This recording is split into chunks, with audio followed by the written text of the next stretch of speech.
یہ اچانک ایک اداکار کے اندر سے، گلوکار کے اندر سے دانشور کہاں سے نکل آیا؟ ایسی سوچیں سب کو آتی ہوں گی. میں غالب کا ایک شعر ہے، ذوف میں تانۂ اغیار کا شکوہ کیا ہے، بات کچھ سر تو نہیں ہے کہ اٹھا بھی نہ سکوں. اٹھا بھی نہ سکوں. تو بات ہے کہ میرا سر تھوڑی کہ میں اٹھا ہی نہیں سک رہا، بڑھاپے میں جھک گیا. بات اٹھنی چاہیے، اور اللہ کا بڑا شکر ہے کہ آپ جیسے لوگ اور پاکستانی اور ہمارے اور بہت ایسے ادارے، بہت ایسے صحافی ادارے، صحافت سے جن کا تعلق ہے، وہ اس بات کو سمجھتے ہیں، اس کو اٹھاتے ہیں. اور کیوں نہ کریں؟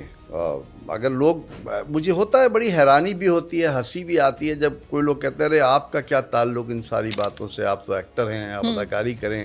اور کچھ لوگ بلو دا بیلٹ بھی باتیں کرتے ہیں جو ان کو زیب نہیں دیتی. ان کو بھی میں پیار محبت سے جواب دیتا ہوں کہ بیٹے اپنے نام کا ہی لاج رکھ لیں. آپ نے اتنا پیارا نام رکھا ہوا، پھر آپ ایسی باتیں کر رہے ہیں. میں ٹیکس پیئر ہوں، ٹھیک ہے نا، میں بل دیتا ہوں.